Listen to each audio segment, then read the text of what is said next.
Olá, seja bem-vindo, seja muito bem-vindo aí no nosso canal. Caso ainda não se inscreveu, né? Se inscreva e ative o sininho para receber novas atualizações. Eu sou o Flávio Cunha, sou paisagista, colecionador e produtor de bromélias. Uma pessoa que nos acompanha no Instagram é uma apaixonada e iniciante por bromélias, como ela mesma se define, a Paula, e me pediu dicas de regas com bromélias. É um assunto longo e importante, e eu já fiz vários cursos, né, de adubação, produção, e em todos os cursos que eu participei, eu sempre ouvi dos professores, de outros produtores, que a beleza de uma produção ou de uma planta está sempre na rega, na molhação.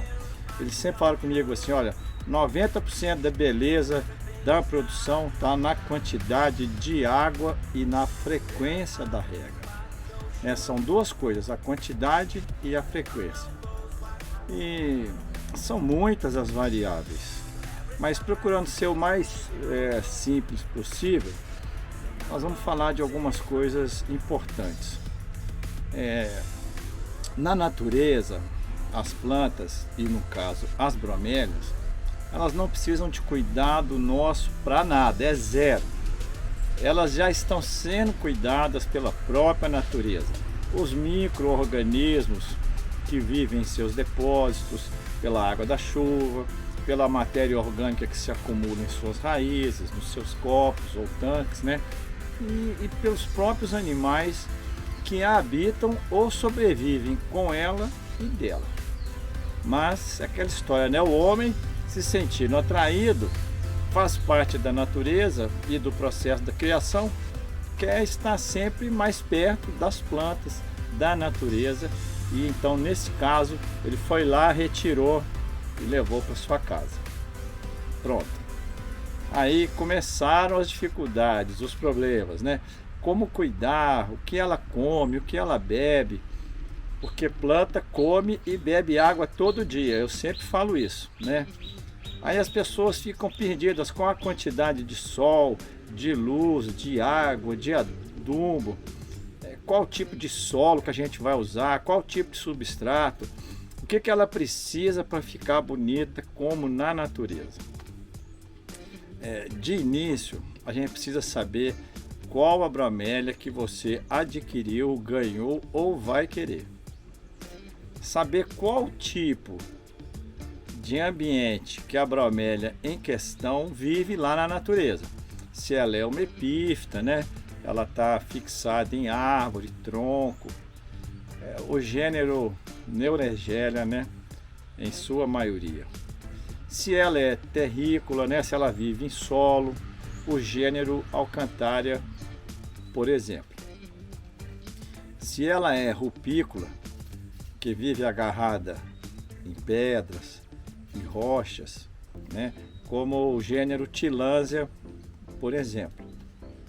E as outras, que são as saxícolas, que vivem em lugar pedregoso, tipo Orthophyton, Cryptanthus, desses gêneros. Mas assim, evidentemente que quando você vai comprar uma bromélia ou ganhar, não vai pensar em nada disso.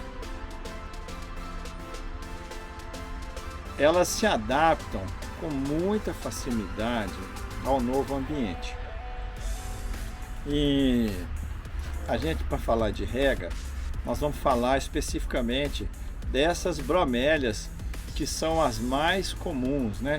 Essas que você encontra em supermercados, em floras, floriculturas, gardens. Nós vamos falar um pouco delas para a gente depois dar um pouco de sequência na rega.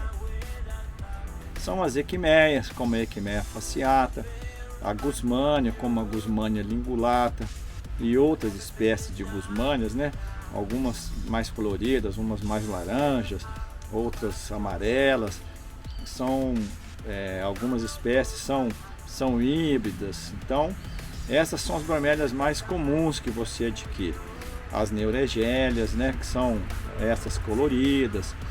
Então essas plantas que você adquire, na sua grande maioria, são epífitas. E todas elas, se você observar, no substrato, no vaso, está lá casca de pinos, palha de arroz, fibra de coco ou chip de coco, que são aqueles caquinhos do coco.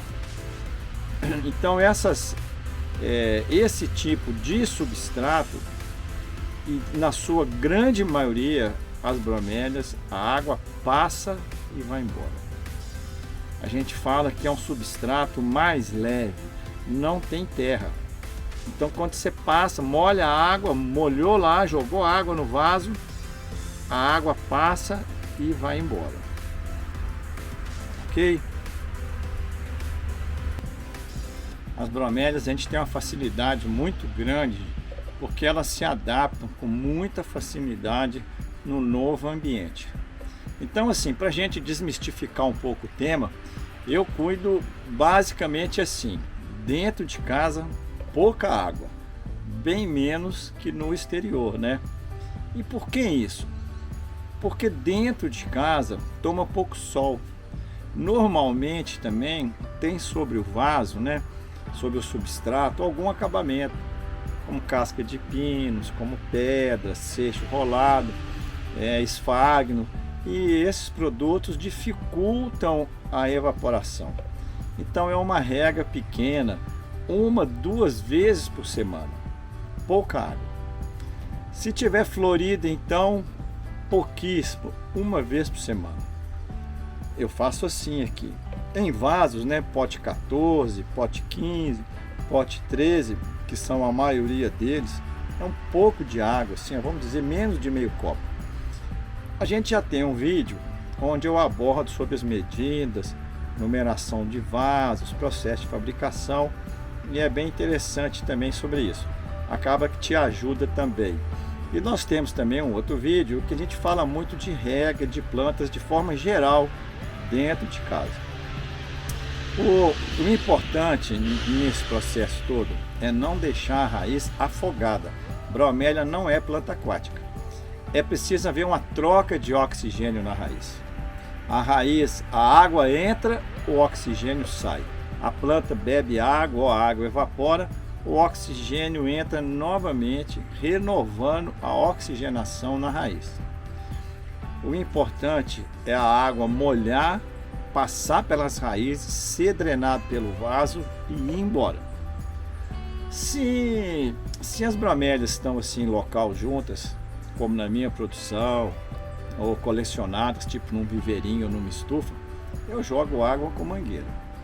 Aqui nós temos irrigação, mas sem o jato forte no substrato, aquele negócio de chegar com a mangueira e não, eu jogo para cima, deixo a água chover, eu jogo e deixo a água cair de cima para baixo, cair levemente sobre elas. Por que isso? Para evitar de derrubar o vaso, de tirar às vezes o adubo que está ali, que você joga e a água tira e lava um adubo. Então eu sempre jogo molhando para cima, eu faço um chuveirinho. E uma outra coisa que é muito importante é nunca regar no fim do dia. Sempre regar pela manhã, principalmente, de forma que dê tempo da planta não dormir molhada. É igual a gente. Como é que você vai dormir de cabeça molhada, né? A gente quase nunca faz isso, é raro. Então, quando você dorme de cabeça molhada ou a planta dorme molhada, corre o risco de sofrer um ataque de fungos, né? De doenças, pelo fato de estar dormindo molhada. Se elas estão no seu jardim, molhe com mangueira mesmo, sem frescura, pega lá e joga sempre pela manhã, né? Eu pelo menos faço aqui assim. E outra coisa que é importante é que a bromélia não é criatório do Aedes aegypti. São inúmeros estudos científicos de matéria séria que desmentem essa falácia, né? Essa desinformação. Na minha casa eu tenho dezenas, no viveiro milhares. Na minha casa a gente tem menos pernilongo do que em casa de amigos que não tem bromélias, né? Lembre-se também que um bom adubo também é fundamental, né? Tem uma coisa que eu gosto de falar, é o seguinte: o que mata a planta e bromélia, que é difícil de morrer, é o excesso de água e a falta d'água. A pouca água nunca matou planta, então eu prefiro às vezes regar menos. Melhor deixar a planta com menos água, você sempre está regando pouquinho, do que estar encharcando ou deixando a planta toda sem água, né? E essa é a dica principal que eu dou. Se você tem lá as suas bromélias em casa, lembre-se disso. Nunca deixe muito molhada e nem deixe sem água. A bromélia é super resistente, uma planta bastante resistente. Dificilmente ela vai morrer na sua mão por falta d'água. Um sinal que a gente vê muito quando a planta está com falta d'água, qualquer planta, nas bromélias especialmente, é quando você percebe que ela está fechando a folha. A folha dela é assim, espalmada. Aí você vê que a folha foi fechando assim. Por quê? O que isso acontece? Ela perde água pela folha. Então, como ela está com pouca água, ela está sem água, ela se protege, fechando sua folha, diminui a área exposta para a luz ou para o sol, né? A área que está exposta. Então, quando ela está se enrolando, assim, a folha está fechando, na grande maioria das plantas é assim também, mas nas bromélias, fechou a folha, você pode saber que está sem água. Porque ela se protege, ela diminui a sua área exposta para que ela tenha menos evaporação e perca menos água. A bromélia é uma planta super resistente. Se você... não existe uma receita de bolo certinho, joga esse tanto, põe esse tanto, não. Observe, né? Veja lá, molhe um pouquinho. Eu prefiro sempre molhar menos. Eu tenho as plantas aqui, inclusive no viveiro e na minha casa, sempre com pouca rega, menos água do que excesso de água ou falta d'água. Lembre-se sempre disso. O excesso de água mata, a falta de água mata, mas a pouca água não mata, né? Espero que você tenha gostado, que eu tenha te dado uma dica aí, Paula. O assunto é muito vasto, mas são coisas básicas, né? Se você gostou, marque lá a mãozinha, se inscreva em nosso canal, né? Ative o sininho para receber as novas atualizações. Nos siga no Instagram, no Facebook, @ibromélias loja online. Você nos acompanha no Instagram e no Facebook. Se você gostou, compartilhe nosso vídeo com seus amigos. Ajude a divulgar nosso trabalho. Obrigado.